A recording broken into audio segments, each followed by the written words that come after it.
Assalamualaikum dan selamat sejahtera. Selamat datang ke channel saya Fatin Asri. Okey, setelah sekian lama saya tak buat video, sebenarnya saya lebih kurang baru habis daripada praktikal PDPP. Jadi sekarang saya tengah menunggu posting lah. InsyaAllah akan diposting pada tahun ini. Okey, jadi sekarang ni saya nak kongsi mengenai tips-tips lebih kurang untuk menjawab ujian EUKCG. Okey, dan sebenarnya saya nak beri 5 sebab kenapa ramai yang tak lulus ujian EUKCG ni. Okey, sebenarnya ujian EUKCG ni bukanlah soalan-soalan yang susah sebenarnya, sebab soalannya lebih kepada untuk tahu karakter diri kita, adakah kita ni sesuai ke tidak untuk menjadi seorang guru. Jadi soalan-soalannya lebih kepada psikologi. Jadi kena baca betul-betul soalan yang diberi. Walaupun kita dah tak ada ujian kita dah tak ada buat video 8 minit sekarang ni, dah tak perlu nak hantar video online semua, tapi ujian EUKCG ni tetap dalam talian. Jadi sebab itulah diberi nama EUKCG. Jadi ujian ni adalah dalam talian. Okey, UKCG ni stand for Ujian Kelayakan Calon Guru. Okey, jadi sesiapa sahaja pelajar yang ingin menjadi seorang guru wajib ambil ujian UKCG ni. Jadi sebelum kita melangkah masuk ke IPG, sebelum apa-apa semua belajar mengenai seorang guru, mesti kita kena menduduki ujian UKCG ni. Jadi ujian ni sangat-sangat penting untuk untuk mengetahuilah karakter kita ni, adakah kita sesuai untuk menjadi seorang guru. Okey, sebenarnya ujian ni dia ada dua bahagian. Okey, dua bahagian, ada bahagian A dan juga ada bahagian B. Okey, bahagian A tu lebih panjang lah daripada bahagian B. Bahagian A ada 120 soalan dan diberi masa selama 30 minit sahaja untuk menjawab soalan bahagian A, dan soalan bahagian B pula ada 60 soalan dan diberi masa selama 15 minit sahaja untuk menjawab soalan tersebut. Okey, tapi anda semua jangan risau sebab soalan-soalan yang diberi adalah semuanya objektif. Jadi kita tidak perlu terlalu berfikirlah, tak ada soalan kebat ke apa, semua tak ada. Jadi soalan adalah lebih kepada untuk mengetahui karakter diri kita, lebih kepada soalan psikologi, dan jawapannya cuma lebih kurang setuju, tidak setuju, wajar, tidak wajar. Jadi soalannya sebenarnya mudah saja. Okey, saya nak share kenapa ramai yang tak lulus ujian EUKCG ni meskipun soalannya mudah sahaja. Yang pertama sekali, kenapa ramai yang tak lulus ialah kerana terlepas tarikh. Okey, sebenarnya ujian EUKCG ni lepas kita memohon untuk masuk ke IPG tu, jadi kita akan terima tarikh untuk menjawab EUKCG ni. Jadi tarikh ni tidak boleh diubah. Jadi kita memang kena jawab pada hari tersebut juga. Okey, andai kata kita ada kerja ke masa tu, kita mesti kena luangkan masa untuk jawab soalan EUKCG ni, untuk jawab ujian EUKCG ni. Okey, jadi memang tak boleh diubah, memang kena jawab pada tarikh yang diberi itu sahaja. Okey, jadi kena bagi betul-betul free untuk jawab dengan tenang soalan-soalan yang diberi.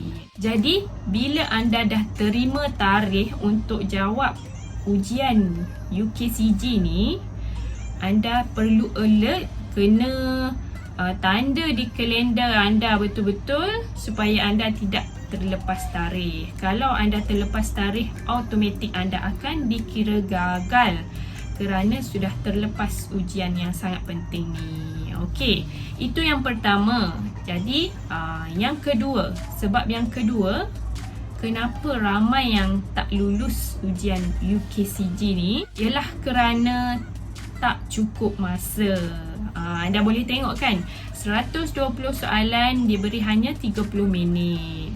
Tapi jangan risau sebab soalannya memang bukan untuk berfikir, tapi soalannya untuk anda menjawab karakter diri anda sebenarnya. Jadi sebenarnya anda perlu pandai bahagi masa untuk jawab soalan. Okey, kena bahagi masa. Contohnya soalan bahagian A kan, 120 soalan, ada diberi masa untuk menjawab hanya 30 minit sahaja. Jadi lebih kurang anda kena spend untuk satu soalan hanya 15 saat sahaja. Jadi baca terus jawab, baca terus jawab, tak perlu fikir terlalu panjang, terus jawab. So kena ada pembahagian masa yang betul-betul bijak supaya anda memang boleh jawab 120 soalan untuk bahagian A ni dalam masa yang ditetapkan. Dan juga samalah untuk bahagian B pun sama, sebab dia ada 60 soalan, hanya diberi masa 15 minit sahaja.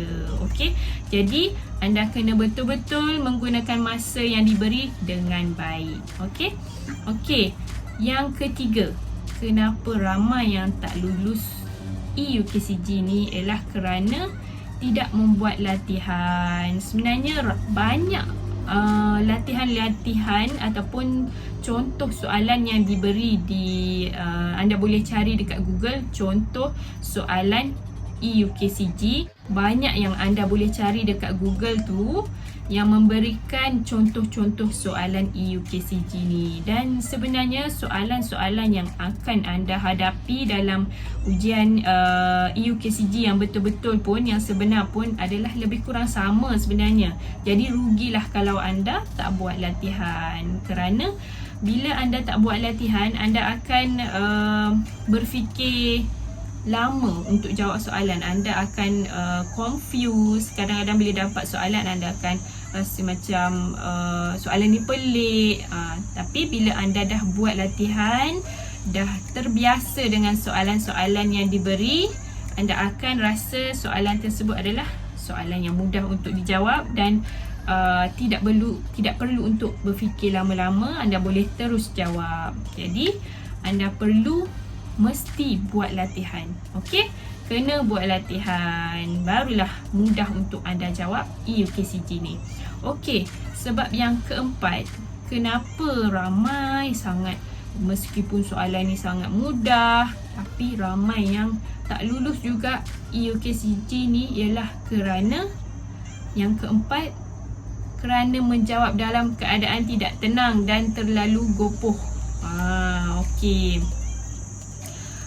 Antara punca-punca kita jadi tak tenang, jadi gopoh ialah kadang-kadang kerana masalah internet ataupun suasana yang bising. Jadi sebelum anda menjawab soalan ni, anda kena pastikan ruang yang anda duduk tu sunyi, selesa untuk anda jawab dan anda boleh jawab dengan tenang. Dan yang penting, internet anda kena internet yang kuat lah. Jangan macam tiba-tiba anda tengah jawab, tiba-tiba tersekat kan. Tu akan membuatkan kita lagi gopoh, rasa nervous nak jawab. So bila kita dah terima soalan tu, kita akan rasa macam tak tenang nak jawab. Jadi kita akan jawab secara tak tentu arah lah. Jadi tu bahaya tu. So kena cari betul-betul masa yang anda lebih tenang, tak gopoh untuk jawab soalan yang diberi. Okey, itu adalah sebab yang keempat.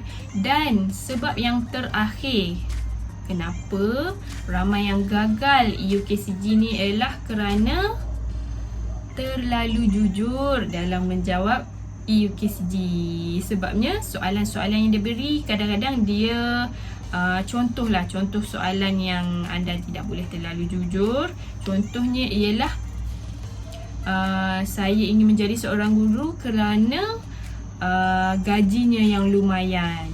Okey, meskipun ada yang nak jadi seorang guru kerana gajinya Ada yang kata okey, gaji guru ni banyak lah kan, dan dia memilih kerja sebagai seorang guru. Tapi kita tak boleh jawab dengan jawapan yang begitu dalam EUKCG ni. Jadi jawapan kita mestilah semuanya positif. Okey, kena bijak juga dalam menjawab soalan. Tidak boleh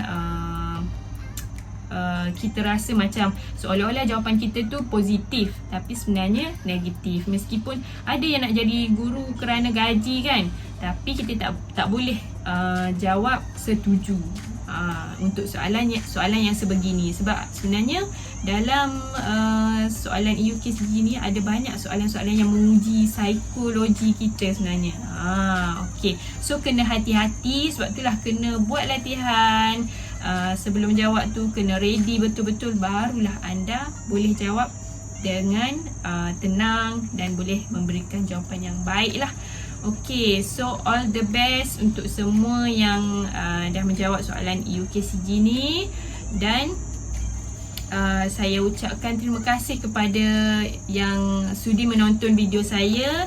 Dan jika anda rasa video ini bermanfaat ataupun anda suka dengan video saya, anda boleh share, anda boleh like, dan jangan lupa juga subscribe channel saya untuk terima lebih lagi notifikasi.